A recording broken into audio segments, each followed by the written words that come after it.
Hello and welcome to the English Listen Lab. Today, we follow the amazing journey of Leo, a boy with a very hoarse voice. People laughed at him when he spoke. Some kids even called him Frog Boy. But Leo did not give up. Instead of hiding, he trained every day. He believed that his voice was special. One day, he saw a poster for a singing contest. It was time to show the world what he could do. Let's follow his exciting story in The Boy with the Hoarse Voice. Chapter 1. A Voice Like No Other. Leo was different. When he spoke, people turned their heads. His voice was rough, deep, and scratchy. "Why do you sound like that?" kids would ask. Leo didn't know, but he did know one thing: he loved to sing. At home, he sang in the shower.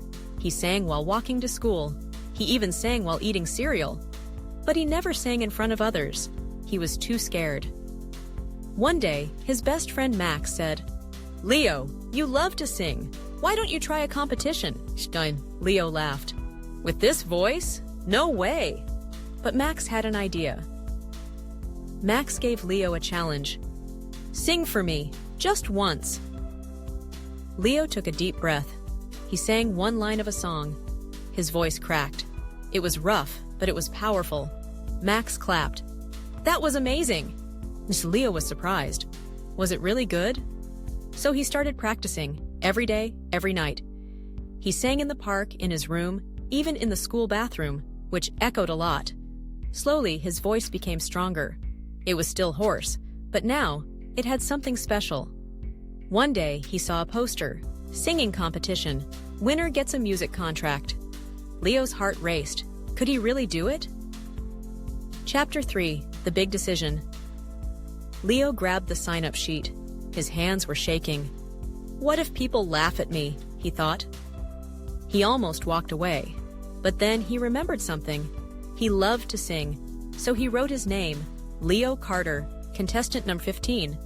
Max cheered. "You're going to be amazing." Leo smiled nervously. Or a total disaster.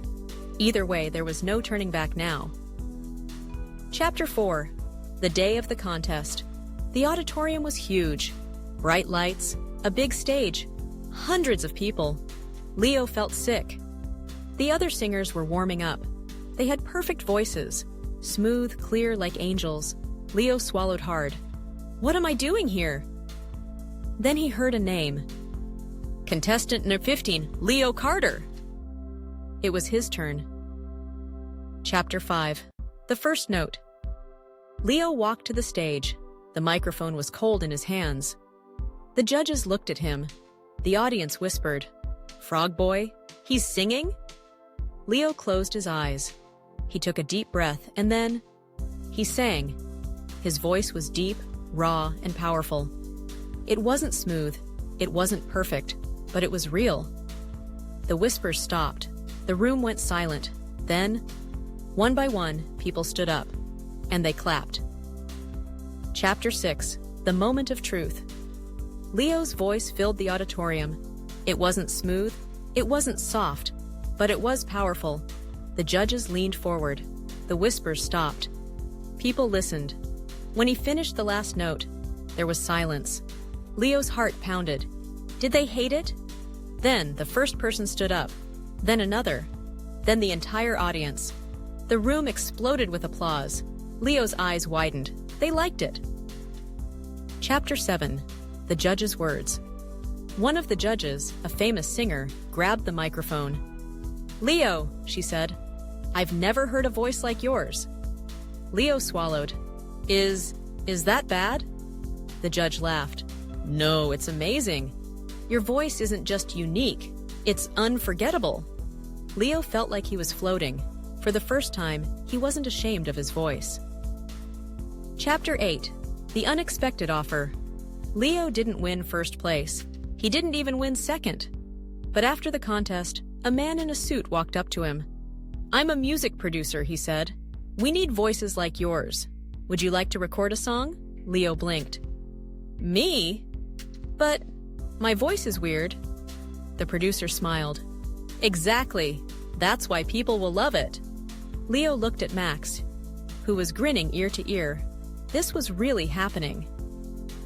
Chapter 9, The First Recording. The studio was huge. Big microphones, shiny buttons, soundproof walls. Leo put on headphones.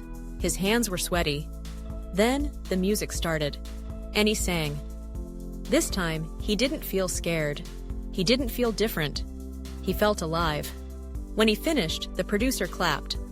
"That was perfect." Leo smiled. For the first time, he believed it. Chapter 10, The Beginning of a Dream. A few months later, Leo's song was online. Thousands of people listened. Millions. And the comments? "I've never heard a voice like this before. This is raw and real. I love it. Who is this kid? He's amazing." Leo stared at the screen. This was it. This was his dream, and it was only the beginning. The end? Or just the start? Leo's journey wasn't about having a perfect voice.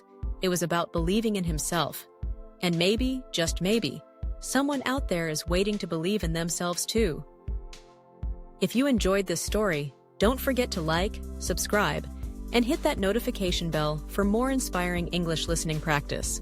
See you in the next episode.